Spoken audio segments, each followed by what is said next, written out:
Yeah. Do we have the reports now? Who's the first? Secretary Duque. Good evening, Mr. President, and good evening, Senator Bong and fellow cabinet members. Muli, ako po ay mag-uulat ng mga datos patungkol po sa atin COVID-19 situation. At dito po sa first slide, makikita natin na may total cases po tayo 359,169.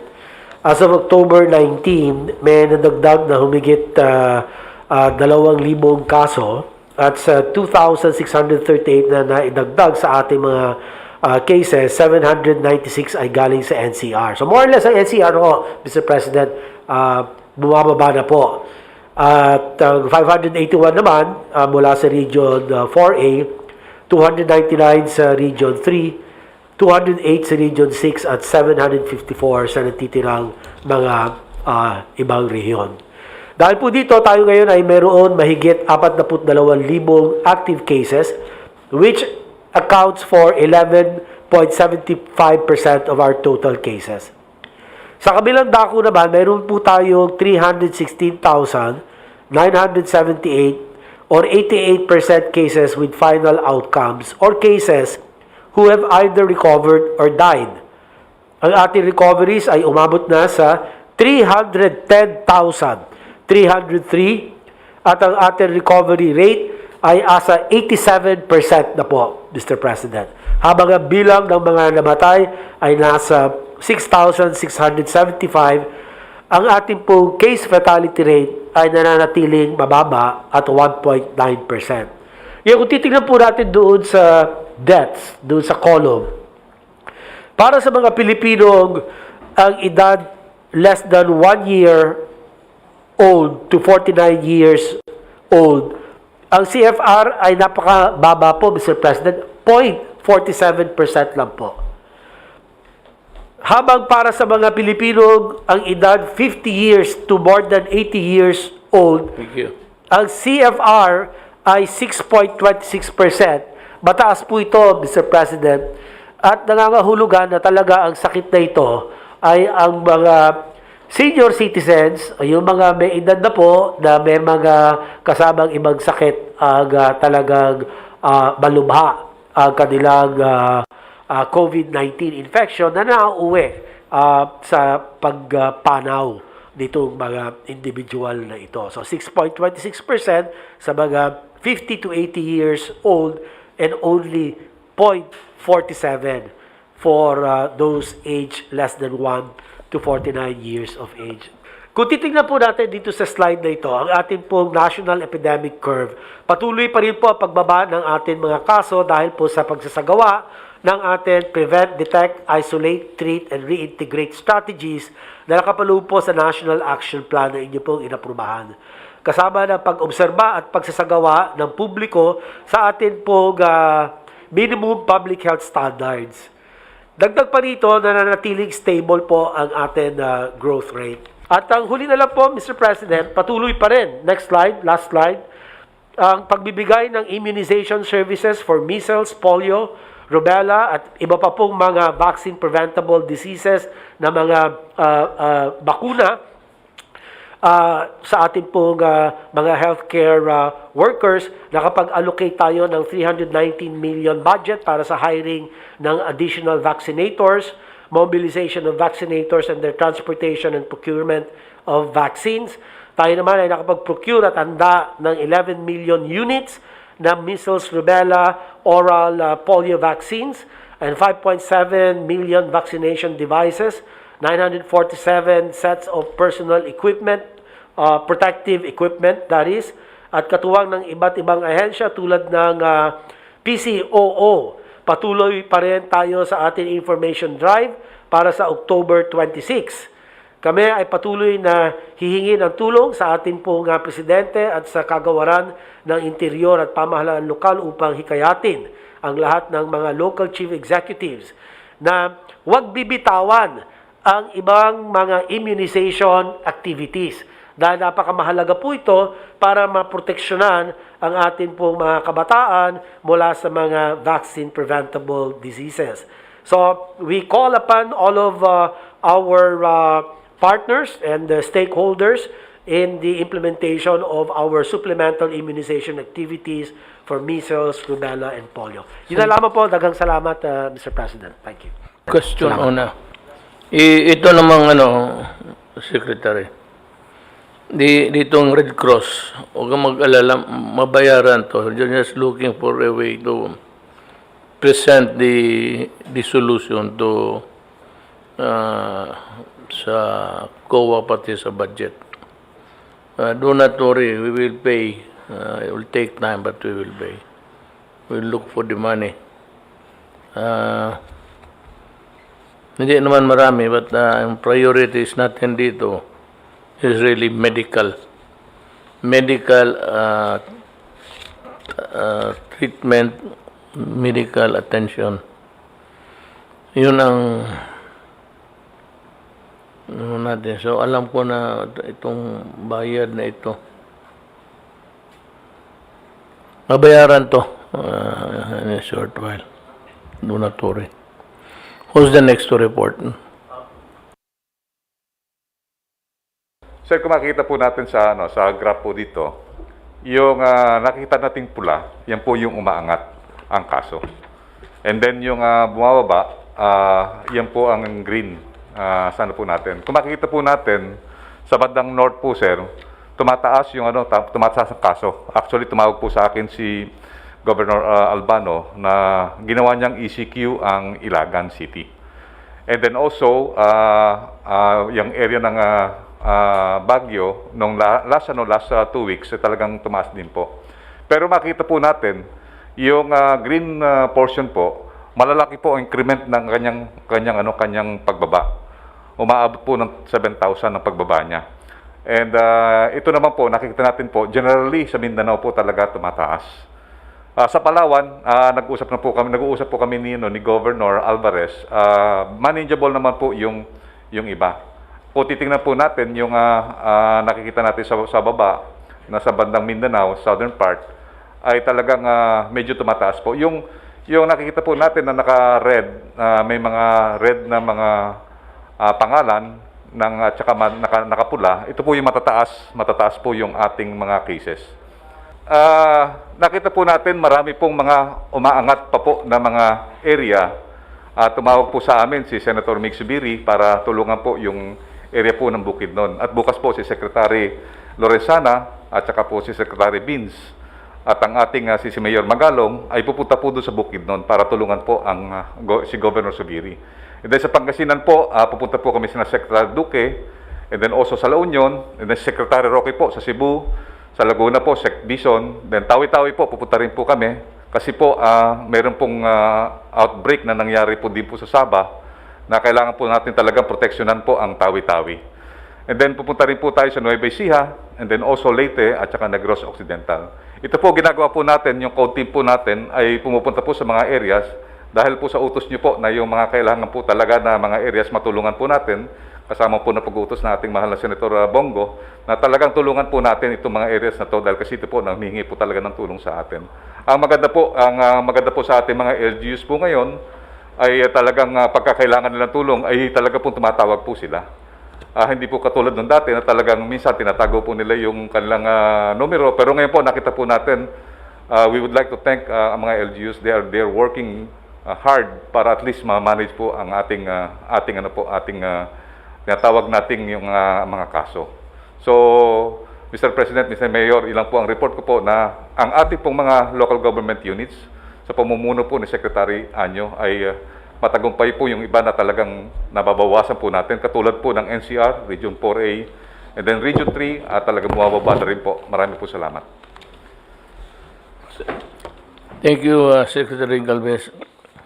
I am happy to know that there's an improvement in all aspects of the fight against COVID. So, meaning to say that we are working, we are succeeding, and everything is, everybody is putting his effort, sweat dito sa trabaho. Like to thank you. One of the overwork cabinet member. Next is Secretary Anyo. Yes, Then sir. si Secretary Roque. Magandang gabi po, Mr. President. Dugtungan ko lang po yung report ni Secretary Galvez. Yung pong ating mga LGUs ay talagang suportado po sa pagbubukas natin ng ekonomiya unti-unti. Kagabi nagkaroon po kami ng pulong sa mga mayors ng NCR. At yung pong panawagan natin na i-adjust yung curfew, ay nag-adjust na po sila. Dati po ay 10 p.m. to 5 a.m. Ngayon po ay magiging 12 to 4 a.m. na lang po. 12 midnight to 4 a.m. Except po yung nabotas, kasi yung nabotas, nag-request po na mag-retain muna dahil gusto niya masigurado po muna yung kanyang COVID cases doon at para tuloy-tuloy na lalo pang gumanda yung sitwasyon doon. Tapos yung panawagan natin na pwede nang lumabas yung 15 years old to 65 years old, sa iba pong mga lugar na mga MGCQ o low risk ay pinapatupad na po ito. Pero sa Metro Manila po, magsimula muna sila sa 18 years old hanggang 65 years old habang sila ay nasa GCQ. At ang kanila pong pinaka napagkasunduan, manatili lang muna sila sa GCQ pero unti-unti po nilang bubuksan yung kanilang pagluluwag para makasuporta sa ekonomiya. Pati yung pagsisimba, nagkasundo pa sila na payagan ng 30% na makapagsimba dahil sa nalalapit na rin na Pasko. Pero bawal po ang Christmas party. Hindi po talaga papayagan yung Christmas party habang ganito pa yung ating sitwasyon. Nais ko rin po i-report na noong October 15, kami po ni Senator Bongo ay nangasiwa po sa distribution ng mga bago nating mga fire trucks. 72 units po ng fire trucks ay pinamigay natin sa iba't ibang LGUs all over the country at 5 aerial ladder trucks. Ito pong makabagong gamit natin na aerial ladder trucks na pwede po hanggang 18-story building ay kaya niyang puksain ng apoy.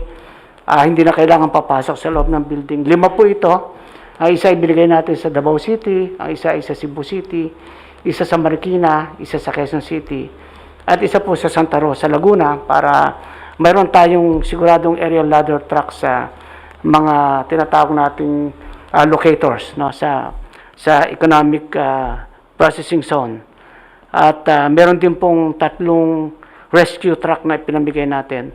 Ang isa pong pinag-iisipan namin ni Senator Bongo ay kung paano po may improve yung ating ambulance system. Dapat sa pandemya po ay napaka-importante nito para siguradong mabilis na madala yung ating mga kababayang may sakit sa hospital. So magsasagawa na lang po kami ng aming position paper para kung paano pa ma-equip yung ating Bureau of Fire Protection ng karagdagang ambulances. Yun lang po. Maraming salamat po. So, if there's no other report, I'd like to just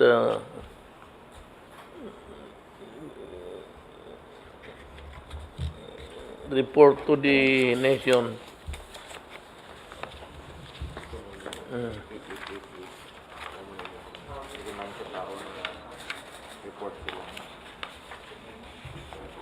Corruption.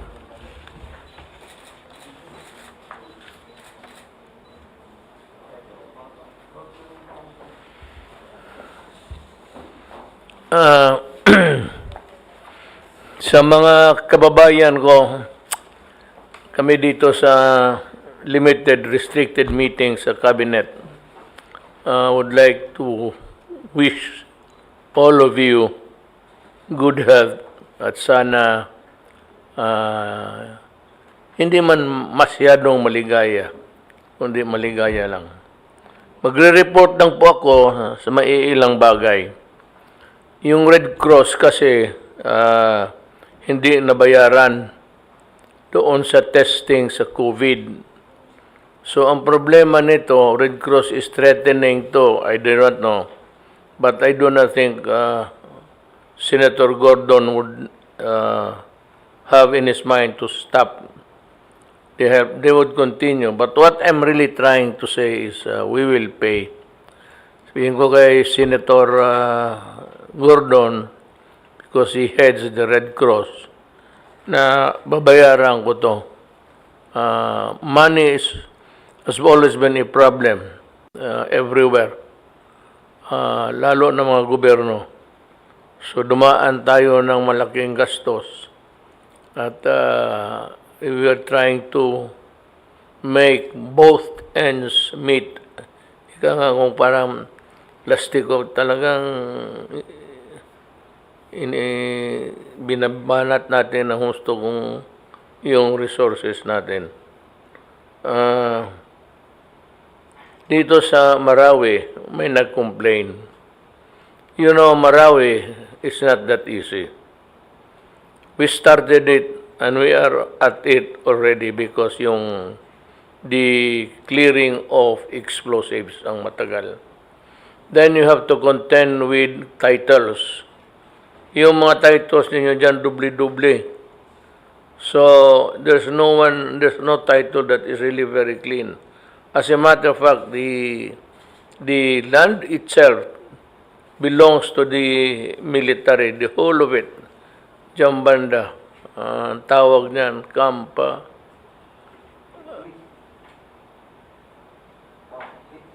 Kitli, ho. Kitli.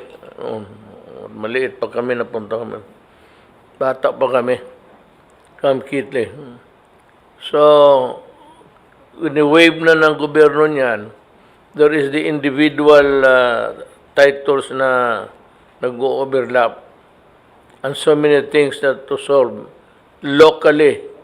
And the problem is about Marawi community itself, hindi sa gobyerno. Ngayon ang sa gobyerno sabi mo ninyo ang pera nandyan. Nasa magastos na spending billions.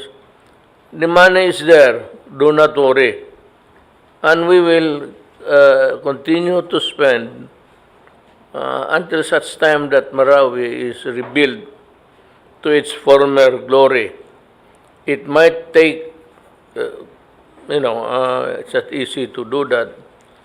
It might take some time before we can really reach the ideal place that you'd call home.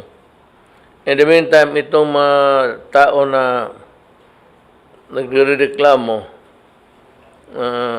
sabi, there is no liberation of Marawi yet. Look, government liberated Marawi, not from the people of Marawi. We do not do that and we never did it. We liberated Marawi against the terrorists, Maote, pati yung ISIS. Yun ang nangyari dyan. There's no such... You're using the word liberation. We never said that it is occupied by anybody except by the government and the peace-loving Filipinos. Of course, it is not freed by the activities of the terrorists. But if you're talking about liberation, tapos na yan at the expense of blood of both sides. Pero sa akin, mas masakit kasi I'm the commander-in-chief. Marami akong sundalong namatay. We are doing our best. We did not ask for this fight. We had to destroy because it was the only way to put down the enemy. But they were also taking cover in buildings. Kaya ganon ang nangyari. Dito sa... I'd like to report to you that according to the DDP,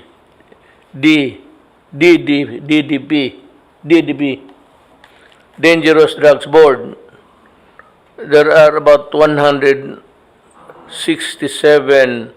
million or 2 out of 100 people, Filipinos aged 10 to 69 are current users of drugs. In the past, yung panahon nila de la Rosa, umabot yan ng almost 4 million. And how much has been reduced in the use of shabu, I really do not know until now. But we are still in the thick of the fight against shabu. Ito lang ang masabi ko. Nag-warning talaga ako sa inyo. Lalo na yung mga dealer. Huwag na yung user na mahirap. Hindi yan pinapatay. Wala kang makuha. Naghihintay lang yan kung mayroong supply o wala. But in the meantime, they are indolent. They do not want to work, laggards, because their minds are destroyed by drugs. Kaya ako ay grieve for the Filipinos na tinamaan ng droga. Talagang masakit sa akin because a waste of life. In the end, it will destroy the nation. If it is allowed to go on, and if no decisive action is taken against them, it will endanger the security of the state. Yung sa corruption, lahat ng bidding must be published. I would like to remind everybody, every department of this, governments will pay. Magbayad ang gobyerno, mag-publish tayo ng mga, lalo na the big tickets, yung mga bilyon-bilyong na mga proyekto. I-publish natin magkano o ilang bilyon ba yan o milyon. Then pagkatapos ang mga bidders. So by just looking at the bidders, makita mo may mga hausyaw yung participate in the bidding without really participating, but they just put their name there and go down, ibagsak yung presyo. So yung babagsak yung presyo, siya ang manalo. Yun. So ang 100 million, sabi niya, gawain ko lang ito at the expense of about 80, 70. Magbigay pa siya sa mga opisyal na mga kurakot. Kaya ganyan ang nangyari. So by just looking at the bidders, I should know that they are legitimate, yung talaga. At ma-check ko kung ang mga takbo ng kanilang trabaho. Again, before I forget, itong mga sa droga, balikan ko lang, I forgot to, this important advice, that parents should have also a shared responsibility. Dapat kayo rin ang masisi nito kung inyong anak pupunta na doon sa tawag ni yung kanta ni Freddie Aguilar, anak. Yun yan pinabayaan ninyo. Check on your children. Always supervise, check. Kasi dyan ninyo mapaalagaan ang kapakanan ng anak ninyo. And kung meron kayong, ang akin is corruption and drugs. Kung meron kayong nalaman na use 888, 4 na 8. Sabihin mo ang pangalan. Sabihin mo ang pangalan ng engineer. Karamihan dyan sa DPWH, mga project engineer. Dyan ang sa baba ang si Villar, mayaman. Secretary Villar, marami pera, hindi ang kailangan mga urakot. Ang problema sa baba, malakas pa rin hanggang ngayon. Kaya naman sa mga project sa baba, yun ang laro dyan. So, we might maybe place another structure to improve the integrity of the project. Pwede ninyong ma-report basta corruption and walang patawad. I do not forgive cases sa mga corruption. Wala talaga. Walang ariglo, wala lahat. No quarters given, no quarters asked. Kagaya rin sa droga. Walang pabor-pabor dito. No question that I am really mad. Galit ako sa droga. Kaya kung mamatay ka, kasi galit ako sa droga. Yun ang sinasabi ko. Kung yun ang sinasabi ko, dalhin ninyo ako sa korte para ikulong, fine. Wala akong problema. If I serve my country by going to jail, gladly. Pero ayusin lang ninyo ang kaso ninyo. Because the love of country or the highest interest of the country, the health and the welfare of the people are really the paramount concern. Hindi yan masabi mo. Hindi. Kaya kung may patayan dyan, sabi ko, ako ang you can hold me responsible for anything, any death that has occurred in the execution of the drug war. Pero huwag ninyo akong bintangan dyan sa patayan na hindi mo alam kung sinong pumatay. Karamihan na mo, ang polis, pag nakapatay, nag-report yan. Dyan kunin ninyo ang report. Pag-aralan ninyo, bago kayo magdaldal o bago kayo magdamanda.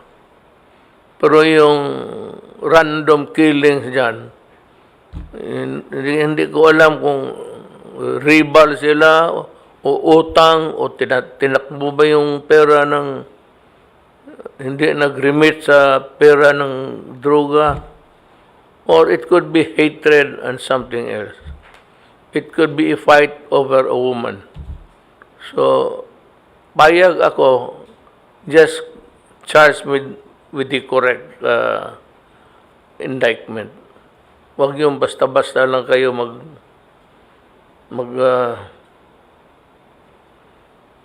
sabi na punta kayo ng